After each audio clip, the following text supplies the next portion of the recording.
Okay, hello everyone, and welcome to the lecture today. So, before I start the lecture, can you please confirm if you can hear me clearly and you can see my screen?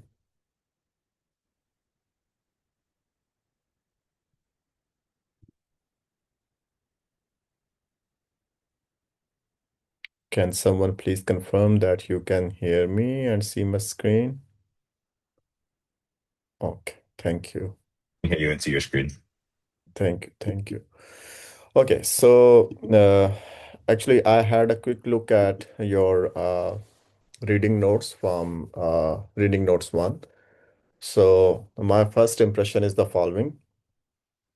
Some of the reading notes, they are written very well, especially the summary and also the questions like, for example, write down the two questions which came to your mind when you were reading the paper. So, but I have a concern. It looks like there is mismatch what is written in the quality of the summary and your participation in the class. Okay, I know that last time we were able to cover only two slides. I know. But what I want is like, yes, I want high quality summaries without using any AI tools or LM models. But the there should be a match between the quality of the summary you are submitting and the level of participation you have in the class. Okay. If that is not the case, then I will assume that, and maybe my assumption can be wrong, that the students have not read the paper and they are using some tools to generate the summaries or questions. And if I have a feeling like that, then I will ask you to arrange a meeting with me, and then we will go over your reading notes, okay, to evaluate your reading notes, and then I will grade it accordingly, okay. So one thing. Second, Uh, today I'm going to change a little bit format of the lecture. So what I'm going to do is like when we start talking about a subsection or a section, I want you to first write in the chat box all the questions you have regarding that subtopic. For example, which the things which you were not able to understand where you when you were reading that subtopic, right? So once we have the questions, then I will go through the slides, and then again, if still those answer questions are unanswered, I will answer them. Okay. Is it clear now how we are going to do it today? Okay. So last time we had a look at like we were actually having a look at the overview of the computer architecture, and we said that the problem is that there is speed gap between the speed at which the CPUs can process the data or execute the instructions and the speed at which the memory can supply data and instructions to the processor, right? And to fill that gap, we uh, we have the caching hierarchy. Now, write down in the chat box all the questions you have when you were reading this overview section, subsection. So all the questions you have related to caching mechanism. If you have any question, just write it in chat box. You have 1 minute to do that.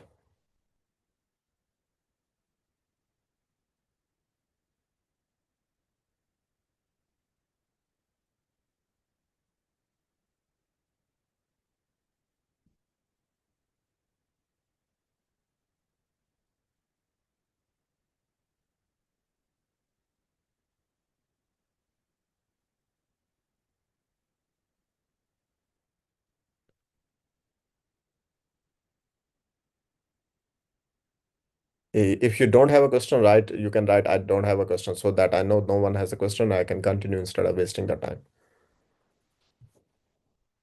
Okay, thank you.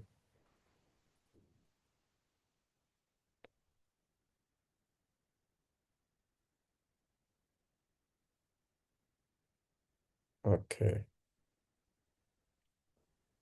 Are you asking about questions for this particular slide or the reading in? Yeah, but only about caching. If you have any question, something you didn't understand about caching, then write that question.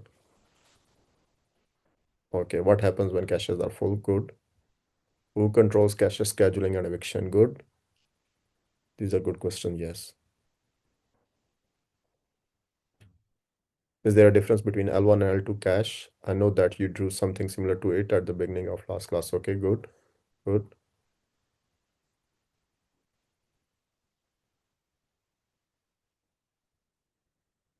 Okay, so with I think we have some questions and now we can start. Now, since I didn't get any question about cache, what a cache is and how many cache levels are there, I am not going to draw any figure related to it because I think I also draw it in the last lecture. So what happens is that you have a core and then core is connected with L1 cache, okay? And then all the cores they typically have a private L1 cache, which mean that they do not share their L1 cache with any other core. But then L2 cache is also there, which is normally bigger but slower than L1, and it is shared among cores. And then maybe possibly an L3, which is again bigger in size but then slower than L1 and L2. And then L3 is connected with memory. Okay. So multiple caches they are distributed across cores on a single chip, and also if you have a processor, as if you have a multi-socket systems, though then in that multi-socket system there are multiple chips, and then within chips, each of those chips there are multiple cores, and then each of those cores they have their private caches, right? So let me draw a representation of multi-socket system. Multi-socket system mean you have multiple chips, right? So this is, I'm just writing CH for chip. Let's say this is chip 0 and this is chip 1, right? And then within this chip, you will have multiple cores, right? Right? And then within each of these cores, you have L1 cache, right?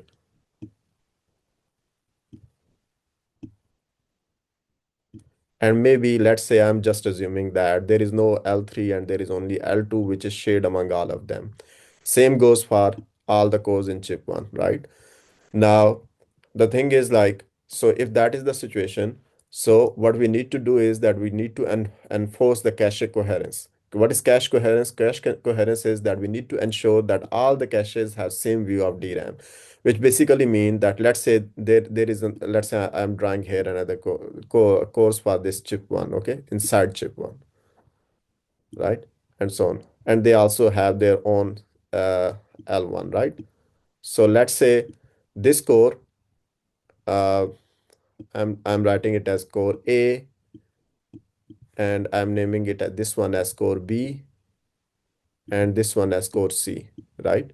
So let's say all of them are sharing the data, right? Which means they all of them are accessing the same data, right? So let's say the variable name is X, X, X, X. All three of actually reading the data is definitely the data is supplied to all three of them from memory. Okay, coming through from so this is L2 cache, right?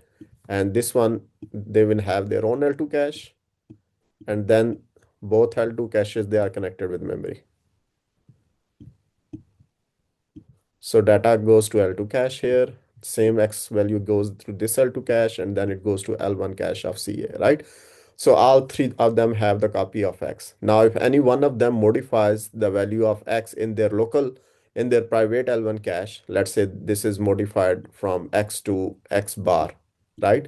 So then it is not coherent with the copy of X in in core C and core A, right? So we need a mechanism which makes and shows that if core B is changing the data, then all other cores who have created a private copy of that data in their private L1 cache, they become aware of the change so that everyone sees the same version of the data. That is known as cache coherence, right? So it ensures that all caches have the same view of DRAM or same view of the data, right? However, this cache coherence mechanism, it does not cover TLB, translation look aside buffer, which is managed by system software. Now you can ask what is translation look aside buffer. Maybe one of you can take a note of this question, what is translation look aside buffer? And when we will be discussing paging, Then I will explain what is TLB. Okay, for now I'm skipping it. But the point here is that cache coherence mechanism, it doesn't cover TLB, which basically mean, so the thing is this, just like L1, all the cores also have another hardware structure, private hardware structure, which is named as TLB.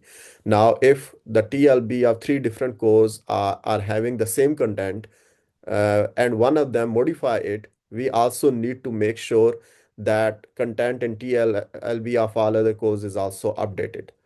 But how we do that? Cache coherence mechanism is not responsible to enforce the coherence of TLBs. For that we use a separate mechanism, okay, which we are not going to discuss here. But just keep in mind that cache coherence doesn't cover TLB coherence. Okay.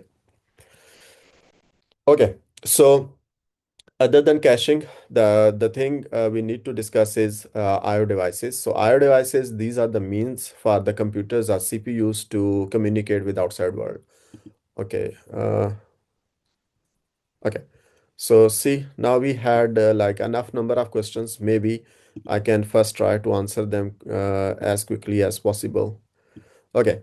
So first question is what happens when caches are full? So when cache is full, so let's say L1 cache of a core becomes full and a core wants to read more data from memory and want to place it in its L1, but L1 is already full. So what will happen that hardware will look, okay, there are entries in L1, which basically mean there is data in the L1.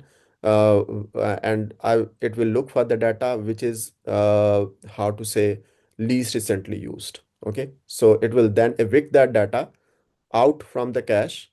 That data which is not which is least recently used, it will kick it out from the L1 and move it down into L2 or let's say into the memory and bring new data for, and when it moves that data out, it's mean a slot is emptied. So then it brings in the more data. So in this case, we handle the situation when caches are full. Okay. By the way, if I have answered your question, you can simply uh, give me a thumb up or so just an indication that you understood it. Okay. So it is not like my self-validation thing, but the thing is I want to know that you got the answer. Okay. Second, next question is who controls cache scheduling and eviction? Yeah. So actually, there is a piece of hardware which is responsible for that to find that, for example, there is no such thing as cache scheduling, but there is, you can say, cache eviction, right? So who is responsible for cache eviction? There is a hardware component which is responsible for that, right? And similarly, for searching the caches, there is hardware which is responsible to do the search within the cache to find whether that given data is already in the cache or not. Okay. Uh, is there a difference between L1 and L2 cache? Yes. So L1 is like, the fastest memory for a core to access is registers. When you access the register, it takes a single clock cycle to access a register.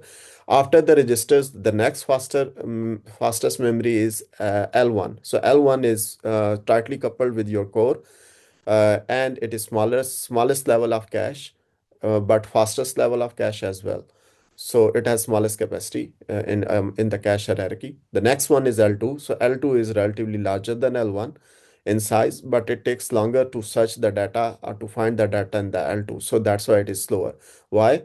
Why L2 becomes slower? Because larger the size of the cache, more times it takes to search the data. Why? Because the hardware which is responsible to perform the search operation, it becomes complex. It needs to check multiple locations. And as a result, what happens that it becomes slower. Okay. Next question is how can a CPU cache accidentally leak information between two programs? Okay, I'm not going to answer this question at this point because this is what we are going to hopefully cover in second or third paper. Okay, so let's not jump to the papers which we have not discussed now. Okay. Next question, should caches be flushed on enclave entry exit? Okay, we will talk about that later because now we are in the background. I don't want to go to the section, address the questions which are related to the advanced sections or sections which we'll cover in future lectures.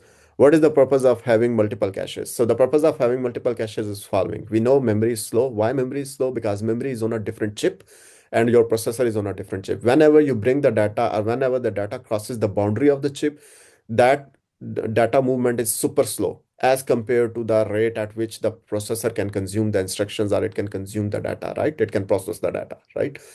So to bridge that gap, what you do is that you build this cache hierarchy, L1, L2, L3. So L1 is like within the core, and then L2 is on the same chip but not inside a core, and then memory is on a different chip. Okay, just like I showed you in this rough diagram. So closer your L1, or if it is more tightly coupled, or if it is on the same chip, the lesser time it will take for the data to move that from L1 cache to the CPU. Okay.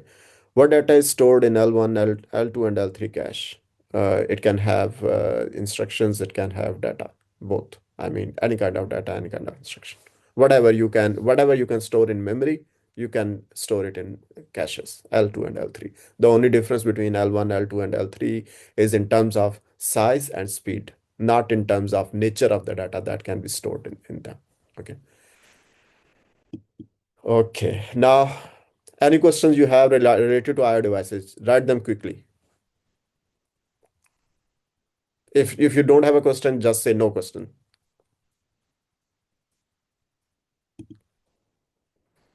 So write those questions, and I'm trying. I'm in the meantime, or maybe I should wait for you to write the question. I don't want to like break your attention.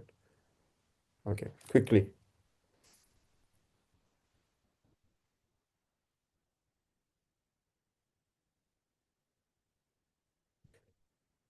Okay.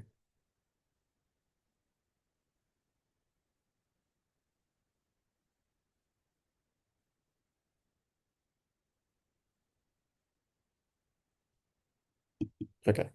So now let's talk about our devices. So the mean for communication for the CPU with the outside world is through IO devices, right? So and uh, the CPU communicates with the IO devices and the DRAM, which is basically memory, through a system bus. So this is how it looks like. Let me just discard these drawings.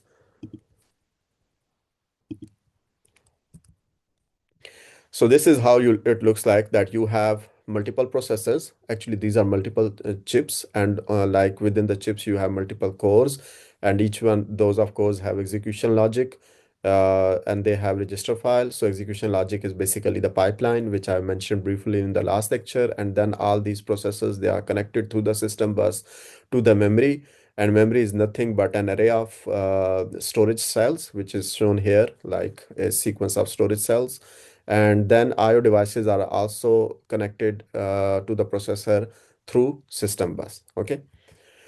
So, uh, so what is the abstraction for the memory? So abstraction, like we consider memory as kind of black box. We don't know what are the internal details, but what we expect is that we can perform following two operation on the memory: write and read. So write operation is like you can when you perform the write operation, by you I mean the CPU or the core. So when core performs the write operation on the memory, it specifies two things: address and value. So address is the address of the storage cells where you want to put the data, and the value is the value of that data which you want to put, right? So it stores the value in the storage cell identified by the address. Read does exactly the opposite of write, right? So it will return, you specify the address, and it returns you the value which was stored in the memory at that address by the most recent write operation. Okay. And here, when we are saying returns null, it's mean that write operation actually returns nothing to the CPU. But here, when our CPU performs the read operation, so it gets the value. So memory returns the value to the CPU. Okay.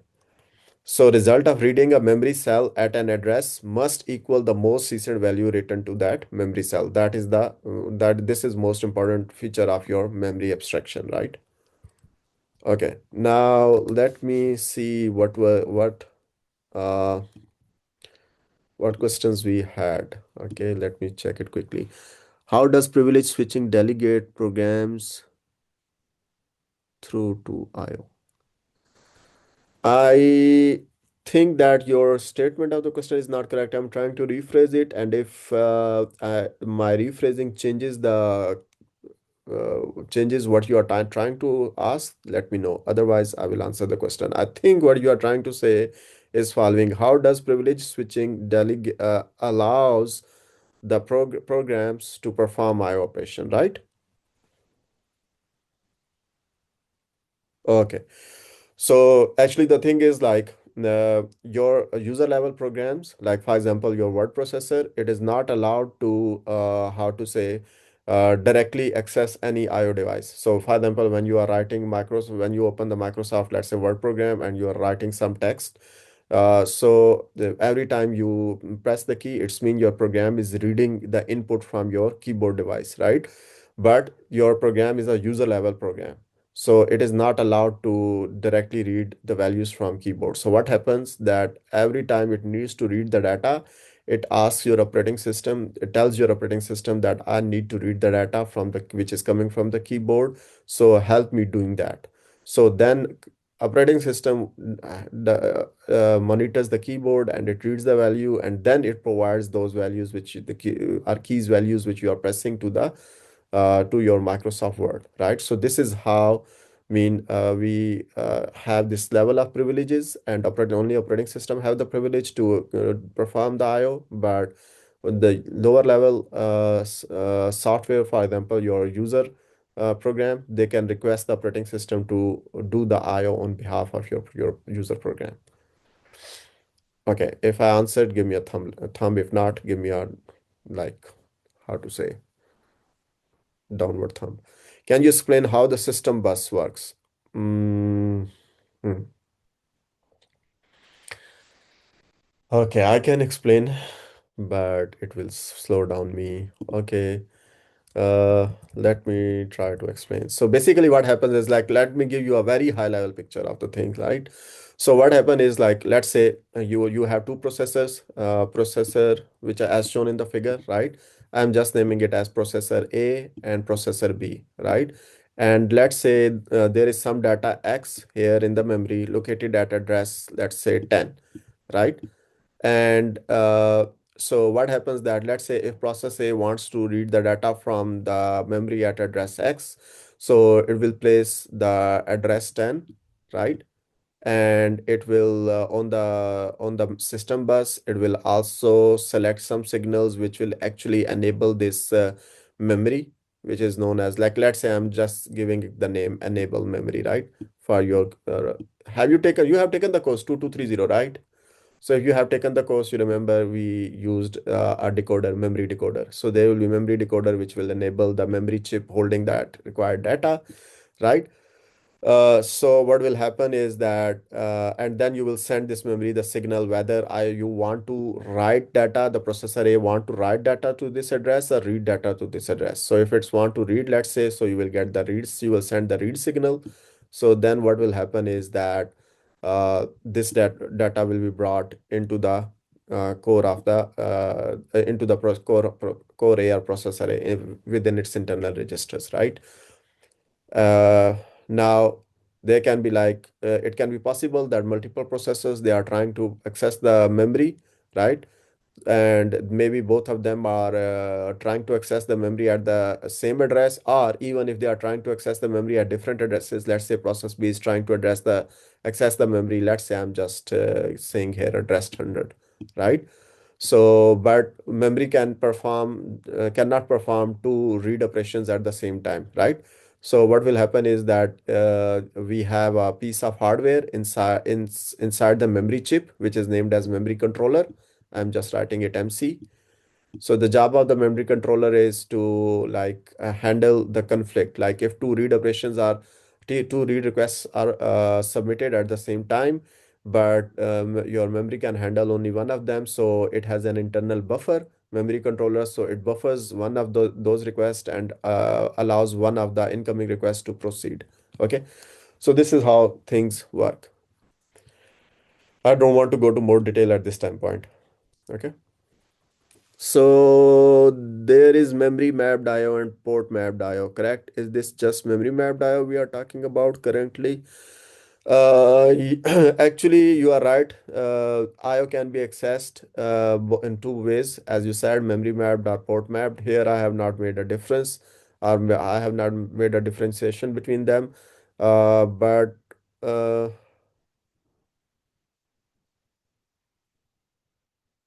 I would not specify, or I will not specifically say that whether we are talking about memory mapped or port mapped.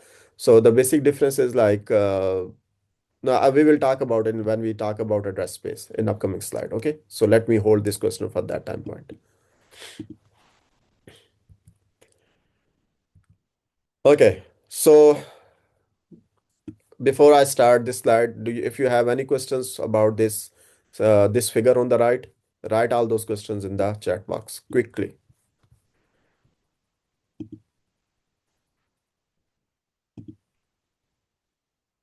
And if you have no question, write no question NP.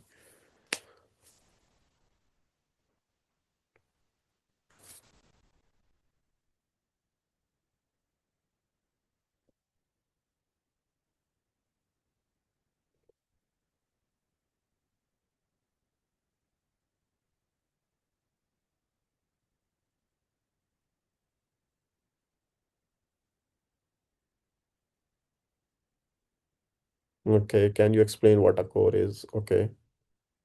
What could cause a hardware exception? Okay.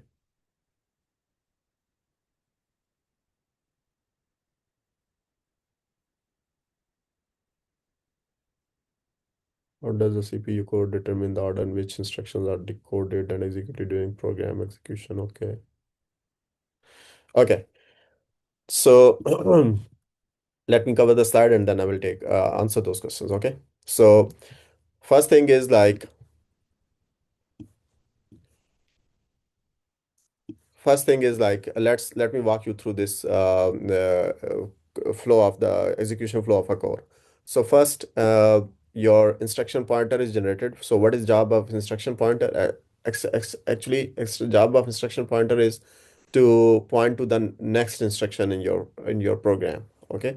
So remember last time what we said, what is a program? It is simply a sequence of instructions, right?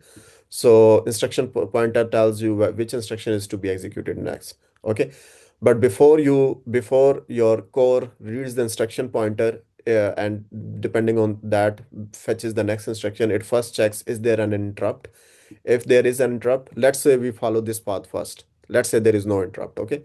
So if there is no interrupt, so then based on the value of the instruction pointer register, it will read the current instruction from the memory at RIP. So it will go to the memory, right? And in the memory, in which location, the location pointed by instruction pointer, from that instruction, from that location, it will read an instruction. Let's say the name of, I'm just indicating it by instruction X. So we'll read the instruction X and then it will decode the instruction. What is meaning of decoding? Decoding mean it will it will try to understand that what this instruction is about. Is it add? Is it an add instruction? Is it multiply? Is it and? Is it or? Is it move? What type of instruction it is? And not only that, also in order to perform the given instruction or operation, what kind of data is needed and where is that data located. So for example, if it is an add instruction and it is saying add two registers, so data input data is located in the input registers. And if it is saying R1 plus R2 and put the result in R3, so it also will decode that what is the where to place the output.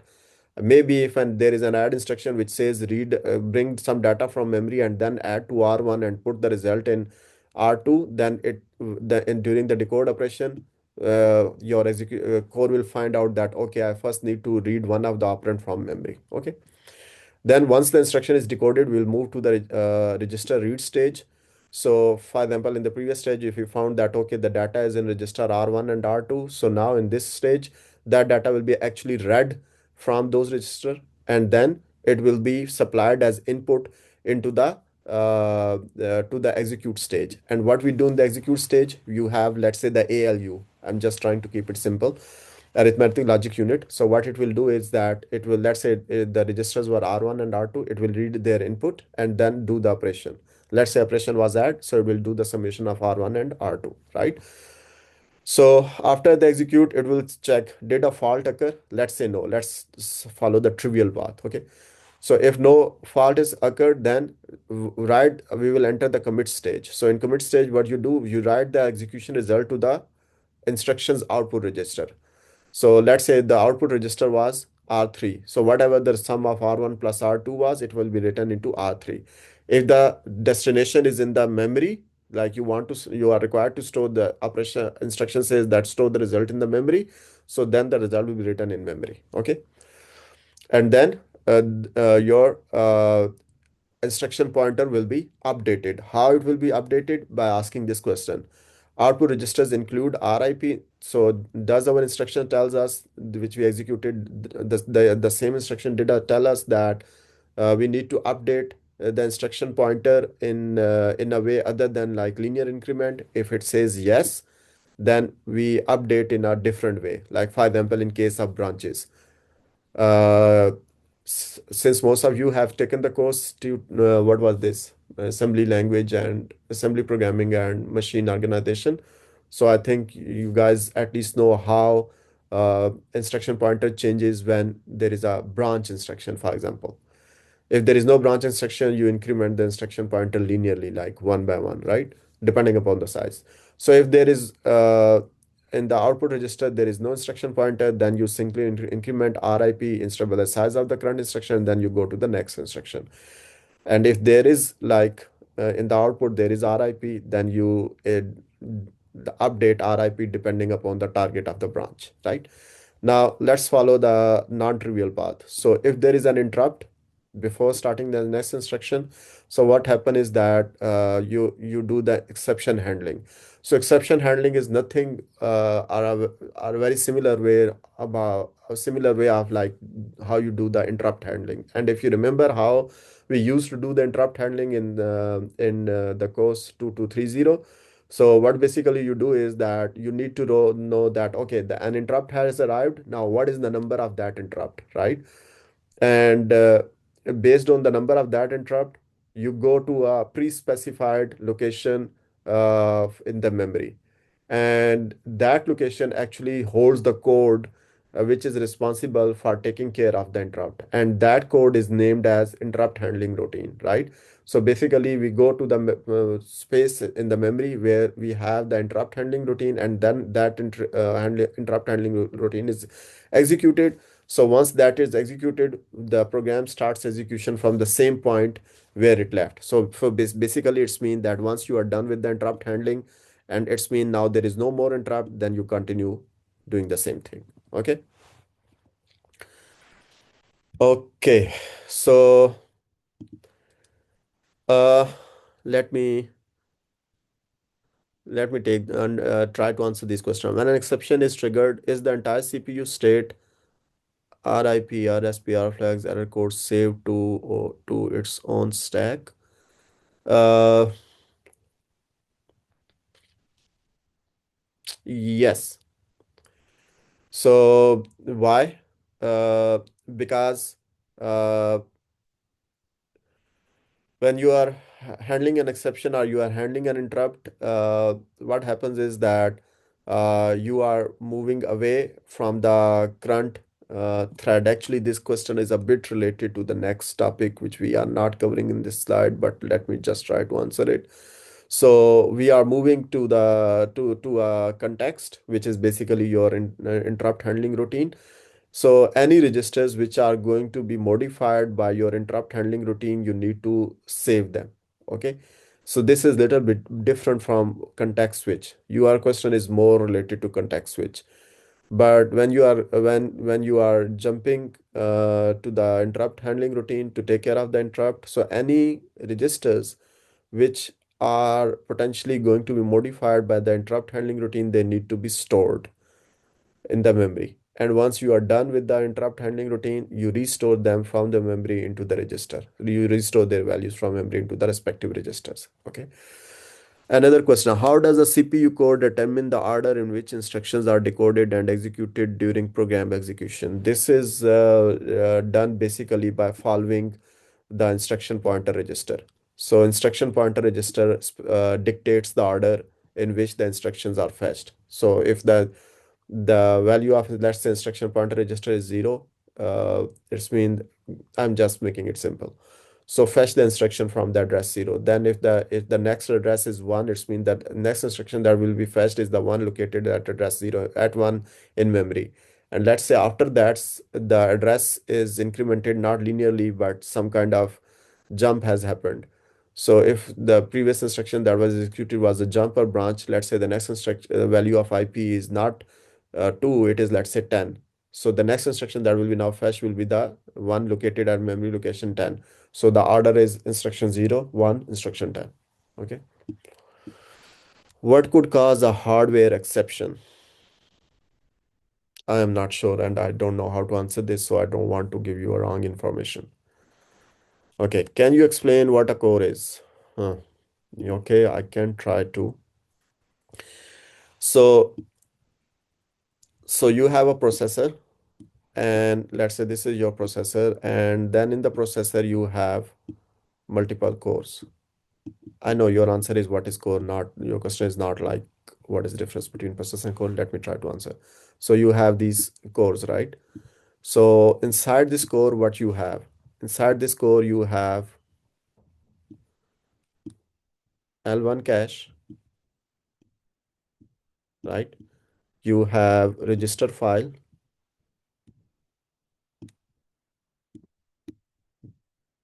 you have pipeline,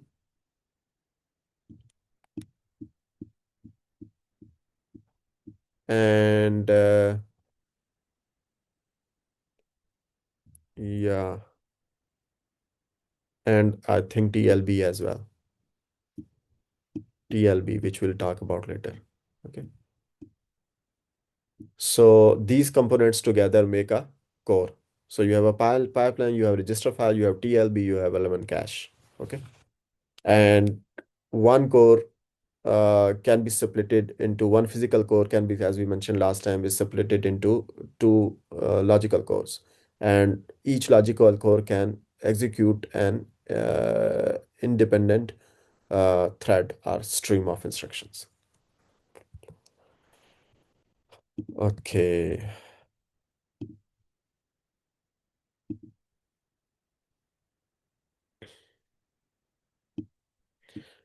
Okay, so system bus abstraction. We talked about system bus basically briefly in the previous slide.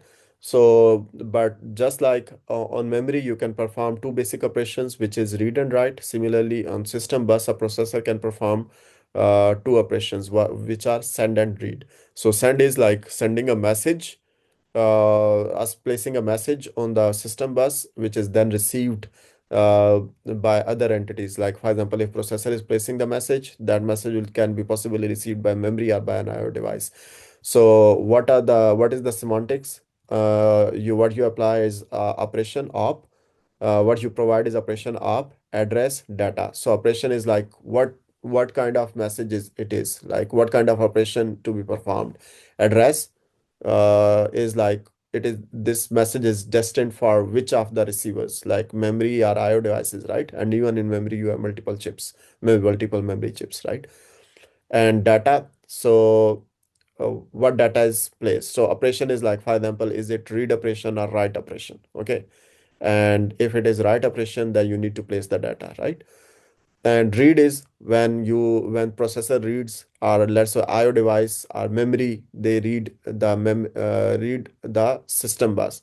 So when they read, they don't provide anything, but they simply detect the operation, the value of the operation, which is placed on the system bus, which is basically, is it a read operation or write operation, the address which is placed by the processor, and the value, right? So what happens basically that each memory and each IO device, first they look at the address, if and the address tells them whether this message is for them or not. So if the message is for them, then what they do is that they perform the operation specified in the message, right? And if it is the read message, then they supply the value by placing that value on the bus and putting then it become available to the processor. Okay. Now, quickly start writing any questions you have regarding this subsections, software privilege levels. You have 1 minute.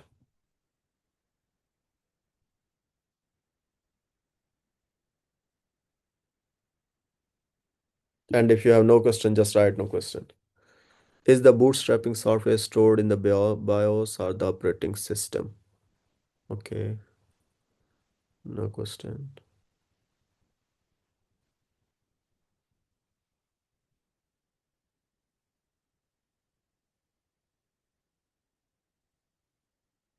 Okay, that is like more fundamental question. Why do programs run at different privilege levels? Okay.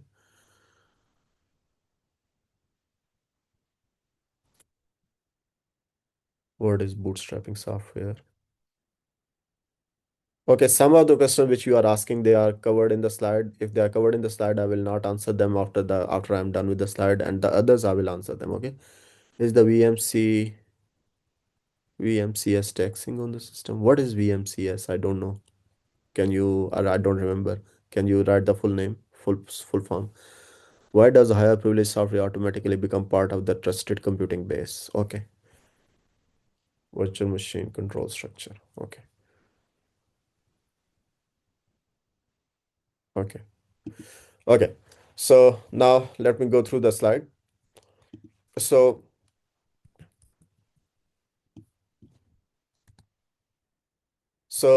your software, it is divided into different layers in terms of privilege, not in terms of structure. Definitely, it also is divided in terms of structure, but here we are focusing on privileges, right? So in terms of privileges, your software is divided into different layers or different layers. So SMM is software, stands for what? Software something management. Yeah. Software management mode, right? So software management mode is your highest level. So virtual machine extension, uh, this is your next level, virtual machine extension root, and this is basically used by the hypervisor. Remember from the previous lecture, hypervisor is the piece of software which is responsible for managing the resources among different guest operating systems or multiple guest operating system in a virtualized environment. And then the next layer is VMX non-root. And then in each layer, in like VMX root and VMX non-root, they can operate, they have like three different rings. So hypervisor operates at ring 0, and then OS kernel, it also operates at ring 0, and your application, it operates at uh, ring 3. Your SGX enclave, it also operates at ring 3. Okay, so it doesn't have kernel level privileges. Any code which is, we will talk about it later, but any code running within SGX enclave, it doesn't have privileges like same privileges as OS kernel. Okay, so here is the main features. So software at higher privilege can read modify lower levels, which basically mean, like, let's say that kernel or OS, it can modify the memory or the code of any of the user level process. So actually, for example, if you are writing the code, or if you are a system level programmer or kernel level programmer, so what you can do is that you can write the code which can access the memories of your applications and modify them. And when we say memory, it can modify both data and the code. Okay. Uh, Similarly, for example, your hypervisor, it can access the code of your guest OS. So any code which is running at the higher level, it can access it can modify the lower level programs or lower level software. Lower level modules can be compromised by high level software. So for basically, for example, if let's say you are running a operating system, and an attacker gets the control of the operating system, then your attacker can how to say do malicious operation with all your user level programs. Like it can corrupt their data, it can corrupt their code, it can modify the code such that your application starts doing something which it is not supposed to do. Okay. uh, The other thing is that in this organization, that modules must trust all higher level privileged software. So which basically mean that for successful operation, any user level application, it must trust the kernel. So, for example, an application, if it does not trust the kernel, it means that it cannot make the system calls. So, if an application cannot make system calls, it cannot execute any code which needs services from the kernel. For example, if you are writing an application which needs to open a file, right? So now opening a file means making a system call. But if you say that no, I don't trust the operating system and I don't want any services from the operating system, now you cannot open a file. You cannot you cannot open any web page, or you cannot how to say uh, uh, get access to the memory, right? Other than your own user level memory. So these are like main features or main characteristics for this multiple privilege organization of the software. So system management mode is intended for use by the motherboard manufacturers, and it is used to implement features such as fan control and deep sleep. So the hypervisor, it runs at the privilege level VMX root mode, which is a higher level than the operating system. Your OS kernels runs at higher level than your user level code, and runs at ring 0 in Intel. Basically, as you can see in the figure in Intel, there are four different levels like ring 0, ring 1, 2, ring 2, and ring 3. So your kernel system software runs at ring 0, and your applications run at ring 3. Ring 1 and ring 2, they are mostly not used. Application code, as I said, run at ring 3, and it refers to the user code or user mode. Okay. Now let me have a look at your questions.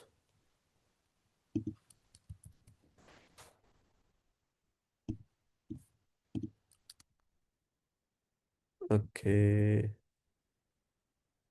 Okay, why do programs run at different privilege levels? So that, for example, your user level program, it runs at ring 3, and as let's say if I'm a malicious user, then because of this multiple privileges level, I cannot do anything fishy with the OS code because I am not allowed to.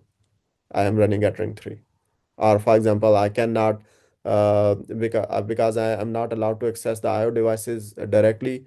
So if I and that is possible only through the OS kernel. Suppose that there were no multiple privilege levels and I was allowed as a user to access the IO devices. So what I can do is that I can keep or occupy the, let's say, a printer for forever, or a keyboard forever, and then no other application will be able to use it. Okay, so what is bootstrapping software? So bootstrapping software is basically used to uh, initialize some basic data structures or some basic initialization information which is needed. For example, one example here is given in the slide. For example, controlling the fan, or controlling the deep sleep mode. Another example is later in the paper, which is about global descriptor table. If you have studied section 2.7, I guess, right? So that global descriptor table is also initialized first by BIOS, and then it is updated or modified by the OS kernel, but initial version is created by BIOS. Okay, and I am not sure about VMCS, so I don't want to answer that because I don't know what it is, and so I have no answer for that. Why does hypervisor sound okay? Okay, I answered it. Why does hypervisor sound to make it become part of the trusted? No, that is wrong understanding that higher privilege software automatically become part of the trusted computing base. No.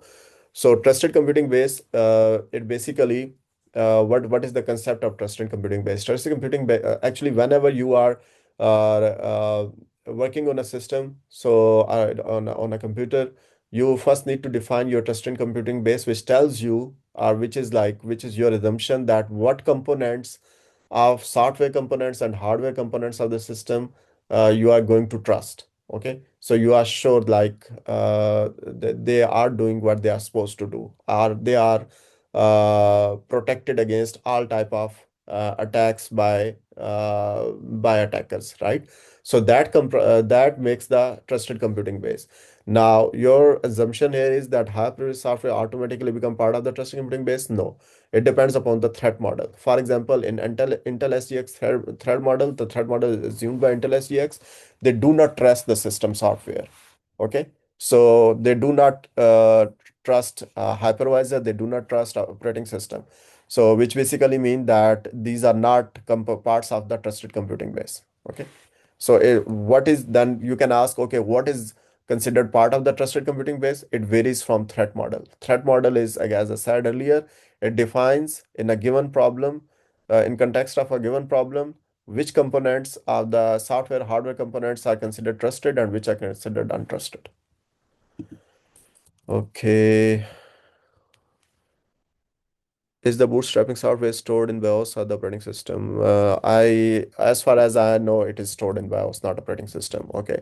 Do all computers have a hypervisor installed on them, even if you are just running one OS and no virtual machine?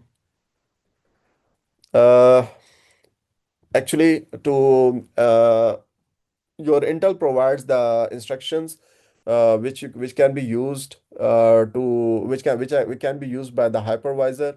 So even if you have hypervisor installed, but yeah, the underlying architecture doesn't support the instructions which enable the hypervisor the features of virtualization, then it will not work. Now, if I try to answer the question, if all computers have a hypervisor installed on them, not true.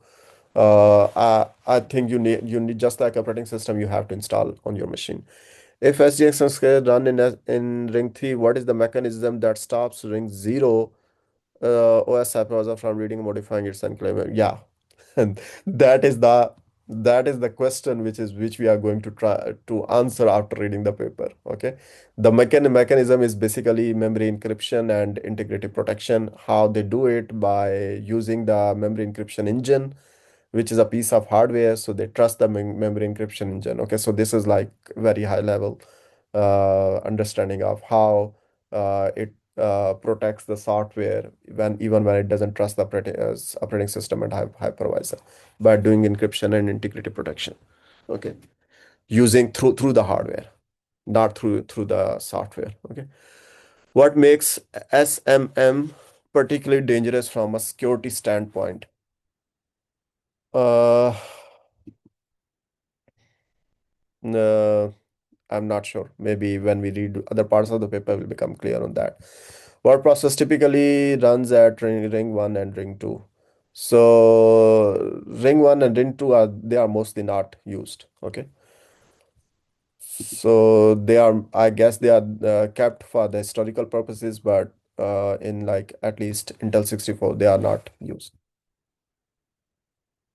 Okay. Okay, let's move to the next slide, which is about address space.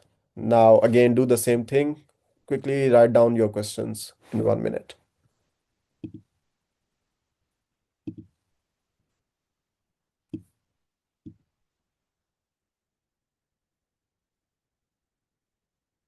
Yeah, please write your question answer in chat box. Someone of you wrote in some other component like Q&A, and I don't know how to answer it. Typing takes more time for me. Okay. What is isolating airspace? Why is isolating airspace especially important? Okay.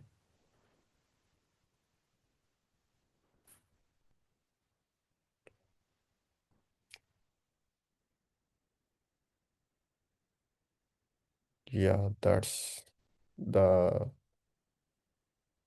fundamental question. Difference between physical and virtual address. Is that address space contiguous? Okay. What is the difference between logical, virtual, and physical addresses? Var instruction. Okay.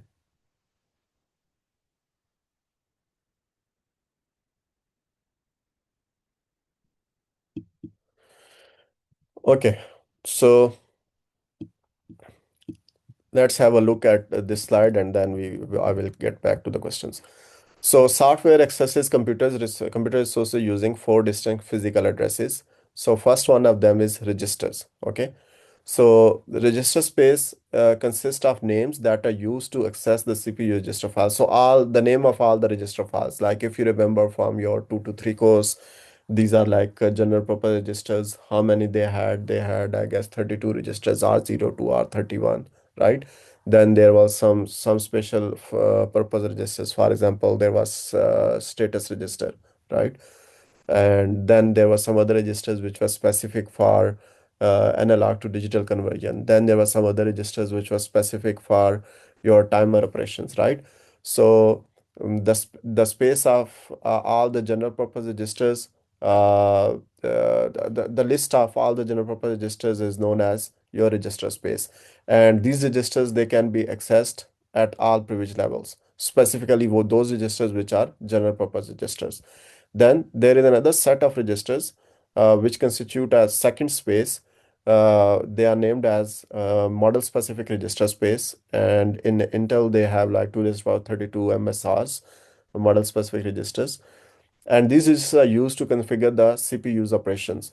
So actually, you can at a high level, you can understand that model specific registers are a kind of special purpose registers, but they are available in some specific models of the Intel. Okay, we will, I guess, we will have a couple of one example of MSR at least in today's lecture. So memory addresses, so memory address space is actually a combination of all the memory addresses. So it can range depending upon your what type of Intel processor you have. It can range from 64 gigabyte to 1 terabyte addresses. Okay. And then this memory address space, which basically means the set of memory addresses. This set of memory addresses is partitioned into DRAM and IO devices. Okay. Uh, why? Because you can access, as one of your friend asked earlier, you can access the IO devices in two ports, either through the ports or through the port mapping or the port addresses or through the memory map addressing, right? So and it is possible that the same device can be accessed, for example, as shown here, same device can be accessed in two different ways, through the memory address or through the IO port address. Okay. And if you remember again, I am like frequently referring you to the 2230 course. In that course, when we were talking about ports, there were two type of ports. Those ports which were like accessible through memory. For each port, you had two types. One was memory address and one was IO address. Okay, or IO space and memory space. So in like so there were like, let's say, a specific memory address. For example, I'm just making up a number, 5A. So if you are writing data to 5A, address 5A, it's effectively mean you are writing to, let's say, the register, uh, specific register for analog digital conversion. And then you have another address in the IO space. Let's say instead of 5A, it is 7A. And if you write to 7A, it is also actually writing to the same register. Okay, so same is the case here. You have two different addresses, one in the memory address range and the other is in the IO port space, right? And but both can potentially refer to the same device, depending upon if device is mapped into the memory or not. Okay, OS hypervisor uses address translation to control access of memory address space by processes or guest operating system. This is which I explained earlier, because we cannot if let's say it is a non-virtualized environment, so the operating system does not trust the user level processes and that's why it doesn't give them the access directly to the IO devices. And the reason behind is like operating the user levels because these IO devices are requested or they are needed by potentially by multiple processes. So we need a management of these IO devices. So if you give direct access without intervention of the operating system, it's mean that one processor can hold a device or it can abuse the device and other processes will not be able to use it, or maybe it will not be then fairly shared, right? So these kind of problems like management or fair share, they can be handled by the operating system. That is the reason behind not letting processes directly having access to the IO devices. Okay, the fourth space is IO space. So it consists of 16 IO addresses, and which are usually called ports. Again, all modern kernels don't provide direct access. Doesn't matter to the IO devices. Doesn't matter whether that device is memory mapped or it is IO mapped, IO port mapped. Irrespective of what kind of mapping is used, yeah, user level processes do not have access. Okay, let me try to answer. Why is isolating IO space especially important? Uh, I think I answered it right now. What is the difference between a physical and a virtual address? Hold this question when we started talking about translation between physical and virtual and physical address. Okay, then I will try to explain it. Is address space contiguous? Yes. So like if it is a 64 gigabyte address space, so it's mean you have 64 giga locations. Let me try to give you a simple example. Let's say if it is a 16 uh, byte address space, so it's mean in total you have 16 bytes, and those bytes are addressed from 0 to 15, and these are contiguous memory locations. Okay, 0 1 2 3 4.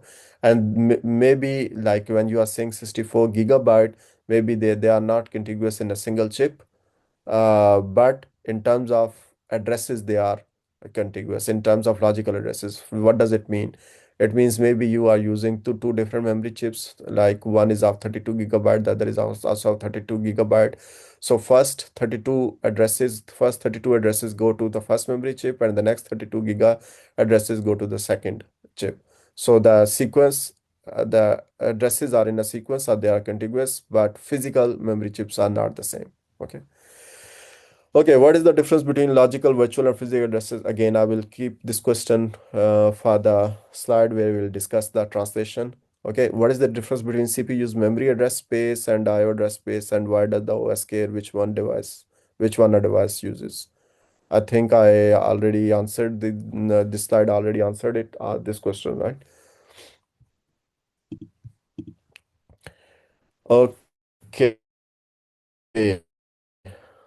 so address translation. Okay, let's do this. We still have 2 minutes. Try to write all your questions which you have for address translation. Okay, one question we already received. What is the difference between physical and virtual address, right? Other than that, any question you have regarding to address translation, write in chat.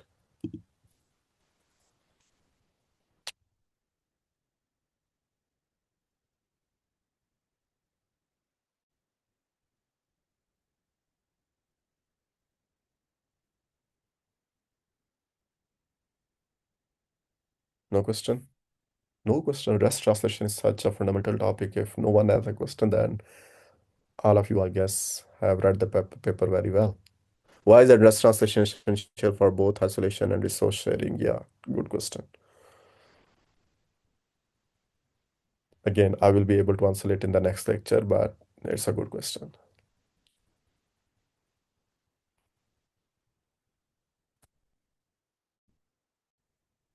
Okay. Okay. So now let me stop here because I guess your quiz will be released in a minute or 1.5 minute. Yeah, I will give you practical example next time for dress translation. Okay. So yeah, let me give you a code for it. So the code for today is this one, access code for the class participation form. Okay. So I guess it is released. Go ahead and fill your class participation form, and I am here until you are done. And by the way, at the when you are done, I will also need a little bit feedback from you. So don't leave immediately after filling the class participation form.